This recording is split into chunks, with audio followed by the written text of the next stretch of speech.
देवादिदेव आदिनाथ भगवान की, देवादिदेव शांतिनाथ भगवान की, अंतिम तीर्थंकर देवादिदेव महावीर भगवान की, परम पूज्य चारी चक्रवर्ती आचार्य श्री शांति सागर जी महाराज की, परम पूज्य आचार्य श्री विद्यासागर जी महाराज की, परम पूज्य आचार्य श्री वसुदेव जी गुरुदेव की, परम पूज्य मुनि श्री अनुकरण सागर अनुशासन महाराज की, 3,9 करोड़ मुनि राजों की, 105 विज्ञान सागर महाराज की महानुभाव साधर्मी बंधुओं, जिन शासन की महती भावना करते हुए यह जिन शासन निरंतर अपनी धवलता को प्राप्त कर रहा है, इस जिन शासन को ऊंचा रखने के लिए आज से 2000 वर्ष पूर्व भद्रबाहु आचार्य हुए और भद्रबाहु आचार्य के बाद में निरंतर आचार्यों की परंपरा होती रही। बहुत सारे आचार्यों ने अपना अपना योगदान दिया। उन्हीं आचार्यों में बहुत सारे मामनंदी आचार्य, घसन आचार्य, अरतवली आचार्य, वीर सेन, जय सेन, कुंद पूजपाल, उमा स्वामी, अकलंद देव, विद्यानंदी, पात्र केसरी, यानी एक भी शासन काल ऐसा नहीं रहा जिसमें हमारे आचार्यों का पहली शताब्दी से लेकर के 20वीं शताब्दी तक 100 साल की एक शताब्दी, एक भी वर्ष, एक भी समय ऐसा नहीं रहा जब दुनिया में दिगंबर सत्य ना रहा। लेकिन हमें उनका इतिहास नहीं मिला, हमें थोड़ी थोड़ी किंवदंतियां मिलती रही, हमें आचार्यों का जीवन परिचय प्राप्त नहीं हुआ।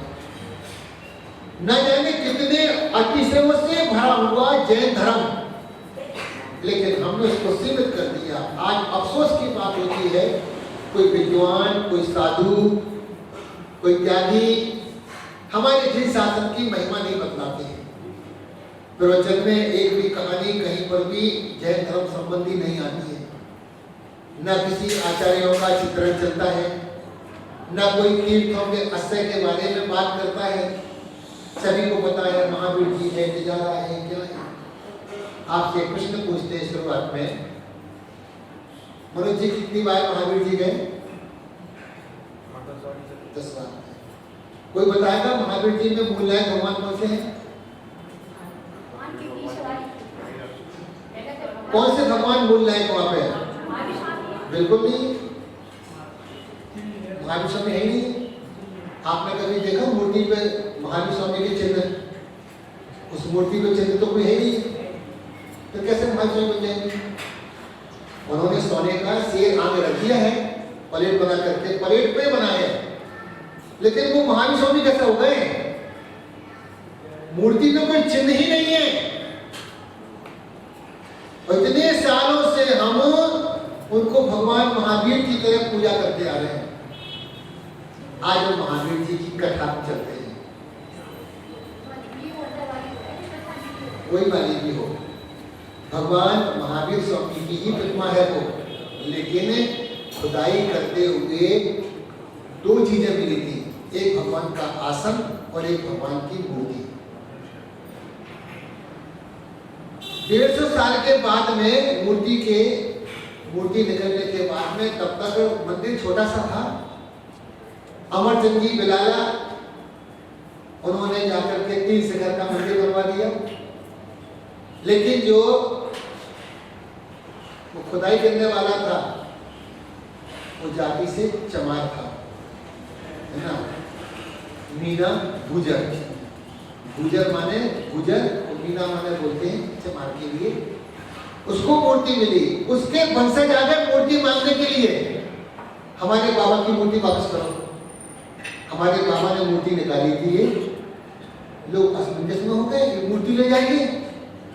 तब फिर जो खुदाई में निकला था एक भगवान का आसन निकला था, एक खिड़की आकार की थी, उसके आगे शेर का चिन्ह बना हुआ है, उसके ऊपर मूर्ति रखी थी। आप इतने बार गए, कितने लोगों ने महावीर जी में म्यूजियम देखा? नहीं देखा? कहाँ है? उसी लाइन में जब नदी पार जाकर के 10, 12, 15 दुकानें आगे जाकर के आप देखेंगे नीले आकार में लिखा हुआ है पुरातत्व संग्रहालय। उस पे 3 मंजिल का म्यूजियम बना हुआ है, ऊपर बीच में और नीचे तहखाने में। वहां पर मिलेगा आपको भगवान का चिन्ह। भगवान का चिन्ह म्यूजियम में रखा गया और भगवान की मूर्ति मंदिर में रखी गई और उनको बोला जो तुम्हारे दादाजी ने मूर्ति निकाली थी वो मूर्ति तो उसी समय खंडित हो गई थी, ये मूर्ति नहीं है, वो मूर्ति खंडित हो गई है। नहीं बोले, बाबा ने कहा था चिन्ह भी है। चिन्ह कहाँ है बताओ? हमने चिन्ह सहित मूर्ति को नदी में विसर्जन करते थे, वो मूर्ति खंडित निकली थी। फिर हमने दूसरी मूर्ति बनाई, उसको विवाद होने लगा, बड़ी मुश्किल में विवाद निपटा। अमरचंद जी जो बिलाला थे वो श्वेतांबर थे। जब मंदिर बन गया 3 शिखर का तो उनके परिवार के लोग आ गए मंदिर मांगने के लिए। मंदिर हमारा तो भी है, हमारे बाबा ने शिखर बनवाया पूरा, और वो भगवान महावीर स्वामी की मूर्ति को श्वेतांबर बनाना चाहते थे कि ये श्वेतांबर के नाम से झगड़ा हुआ। तभी से लेकर के वहां पर पुलिस 24 घंटा रहती है, कोई मूर्ति में छेड़खानी ना करे। फिर वैसी ही मूर्ति एक बना करके आगे रख दी, वो प्राचीन मूर्ति पर कोई छेड़ाछाड़ी ना करे। ऐसे भगवान महावीर स्वामी का शासन काल, भगवान महावीर स्वामी किसके शासन काल में हुए? पारसनाथ भगवान के शासन काल में। जब तक भगवान को केवल ज्ञान नहीं होता है तब तक शासन काल पीछे वाले तीर्थंकर का चलता है। आप पढ़ते समझे से बैठे तुमने कोड़ा कोड़ी उड़ी मोक्ष गए, कहां से गए समझ में नहीं आ रहे। इतने करोड़ इतने करोड़ इतने करोड़ स्टॉक से गए। अरे भाई स्टॉक से नहीं गए, उनके शासन काल में इतने मुनि मोक्ष गए हैं। कुंथुनाथ से लेकर के दूसरे तीर्थंकर के बीच में जब तक उन्हें केवल ज्ञान नहीं होता तो उन्हीं का शासन काल चलता, पहले भगवान का। उनके शासन काल में इतने मुनि मोक्ष गए, ना कि उनके साथ में गए। तो ऐसा जिन शासन अब हम भगवान महावीर स्वामी के जन्म कल्याण मनाने के लिए हर साल मनाते हैं। हर साल मनाते हैं, धूमधाम से मनाते हैं, कोई धूमपान से मनाते हैं, धूमधाम से मनाते हैं, कोई धूमपान से मनाते हैं। और भगवान महावीर स्वामी की ही जयंती मनाते, बस लड्डू पार्श्वनाथ का और जयंती भगवान की महावीर स्वामी की, बाकी कोई तीर्थंकर का कोई वास्ता नहीं करता। आज हम भगवान महावीर स्वामी के छोटे से गर्भ कल्याण को जन्म कल्याण को चिंतन पे बात करते हैं। भगवान महावीर स्वामी के प्रत्येक तीर्थंकर के कर्म में आने के 6 महीना पहले ही रत्नों की वर्षा प्रारंभ हो जाती है। तो 6 महीने तक रत्न बरसते हैं। क्यों? तीर्थंकर जैसा महापुरुष धरती पर अवतरण हो रहा है, कोई जीव दरिद्र ना रह जाए, कोई गरीब ना रह जाए, कोई भिखारी ना रह जाए, इतने रत्नों की वर्षा होती है। और जब भगवान गर्भ में आ जाते हैं 9 महीना और गर्भ में पहले 6 महीना, ऐसे 15 महीने तक रत्नों की वर्षा होती है। वो वर्षा कितने दिन तक होती है? कितने दिन तक? कितने दिन तक? दिन। वह वर्षा होती है 450 दिन तक। 450 दिन तक रत्न वर्षा होती है। 3.5 करोड़ रत्नों की वर्षा होती है। और उन पे रत्न कितने वर्षे? फिर कितने रत्न वर्षे? वो रत्न वर्षे 75 अरब। 75 अरब करोड़ रत्न बरसे। उन रत्नों को रखने के लिए 9x9 के कमरे, 9x9 के कमरे, कितने कमरे चाहिए पड़ेंगे रत्नों को रखने के लिए?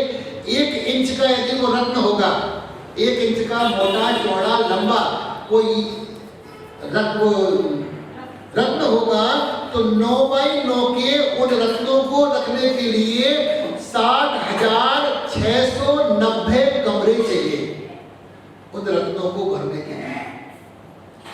इतने सारे रत्नों की वर्षा हुई। ये ऐसे रत्न नहीं है जो चवन्नी ठंडी वाले, वहां पे अनमोल ऐसे कीमती रत्न, वहां पर कोई दरिद्र ना रह जाए, कोई गरीब ना रह जाए। भगवान का जो जन्माभिषेक का कलश हुआ, कितने कलश से अभिषेक हुआ? 1000। हम उसका भी थोड़ा सा माप देखते, कैलकुलेशन। उसका मुख 1 योजन का अर्थात 12 किलोमीटर का, 12 किलोमीटर का तो कलशे का मुंह था अकेला। उसकी चौड़ाई थी 4 योजन की अर्थात 48 किलोमीटर का। वो 48 किलोमीटर का चौड़ा था और उसके बाद में 8 योजन का गहरा था अथवा 96 किलोमीटर। 12 किलोमीटर का मुख है, 48 किलोमीटर की चौड़ाई और गहराई थी 96 किलोमीटर का। अब उस एक कलश में कितना पानी था? पानी का कैलकुलेशन, एक कलश में कितना पानी था? तो 76 पद में 14 खरब 9 अरब लीटर पानी था एक कलश के अंदर में। कितना? 76 पद में 14 खरब 9 अरब लीटर पानी। तो फिर 1008 कलशों में कितना पानी होगा? तो उसका कैलकुलेशन मिलाया कि 766 शंख, 9 पद्म 42 नील 2 खरब 72 अरब लीटर पानी उन कलशों में भरा। नवजात शिशु जिसका अभी जन्म हुआ है, उसका पांडव शिला एक ठंडे पानी से इतना अभिषेक कर देंगे, फिर चिंता कहीं पानी में बह ना जाए, तो ढूंढते रहोगे तीर्थंकर गाना है। तो ऐसे ही उत्तर पुराण में उल्लेख आता है, जब भगवान महावीर स्वामी का जन्माभिषेक हो रहा था तो इंद्र के मन में शंका आई, इतना सा बच्चा है कहीं चला गया तो ढूंढते रहेंगे तीर्थंकर कहाँ गए। भगवान तो जन्म से अवधि ज्ञानी होते हो, तो अवधि ज्ञान लगा, अरे मेरे बारे में क्या सोच रहा? और कहते हैं कथानक में कि भगवान ने थोड़ा सा अपना अंगूठा यूं किया तो वो मेरू पर्वत कब गया, सारे इंद्र नीचे गिर गए भड़बड़। इंद्र ने कहा कि किसके बारे में शंका कर रहा हूं? ये तो अतुल बलशाली है। और तीर्थंकर भगवान जो सौदर में इंद्र होता है, वह ऐरावत हाथी लेकर के आता हो। ऐरावत हाथी 1 लाख योजन का होता है, 1 लाख योजन का अर्थात 2000 कोस का और 12,000 किलोमीटर का वो हाथी होता है। 12,000 जिसके 32 मुख होते हैं। उसका सारा चित्रण देखेंगे, 32 दांत होंगे, एक दांत पर एक तालाब होगा, एक तालाब पे एक कमल होगा, एक कमल पर 32 पापड़ियां होंगी और एक पापड़ी पर नृत्य करती हुई नृत्यांगनाएं होंगी। ऐसा ऐरावत हाथी 12,000 किलोमीटर का। और जो भगवान का जो स्वधर्म की यात्रा होती है ना, वो कितनी लंबी यात्रा होती है? बोलती है 50,000 योजन, 50,000 योजन की। आप जम्बूदीप परिणति ग्रंथ पढ़ेंगे पद्मनंदी आचार्य का, उसमें पूरा का पूरा विवरण दिया है, कितने हाथी, कितने घोड़े, कितने रथ, कितने भगवान की यात्रा में होते हैं। तो 50,000 योजन की लंबी वो यात्रा होगी। कितनी? 30 करोड़ किलोमीटर की भगवान की जन्माभिषेक की यात्रा होती है, 30 करोड़ किलोमीटर। और जो भगवान के नमन के लिए जल आता है, वो जल कहां से आता है? क्षीर सागर 5 वो कितने किलोमीटर यहां से? वो पड़ेगा 2.5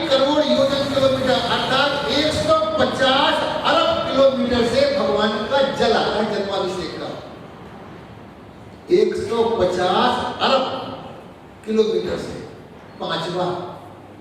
पांचवें तीर्थ से वो ऐसा भगवान का असर होता है जो हमने पढ़ रखा ना, गंगा सिंधु रोहित नदियां, ये वाली नदी नहीं है गंगा। एक गंगा को नहीं समझना, जो जैन धर्म के अनुसार जिससे जो गंगा है उस गंगा में 14,000 नदियां मिली हैं। जैन धर्म की गंगा नदी में 14,000 नदियां, ऐसी तो ना जाने करोड़ों नदियां मिली हुई उसमें। महर्षि जब शिव नदी का 5वें समुद्र से आता है और ढाई द्वीप के बाद पड़ता है वो, तो ढाई द्वीप के आगे मनुष्य तो जा नहीं सकते, कितना जा सकते? इसलिए मनुष्य कोई काम नहीं करते, वो तो ताली बजाने आते हैं।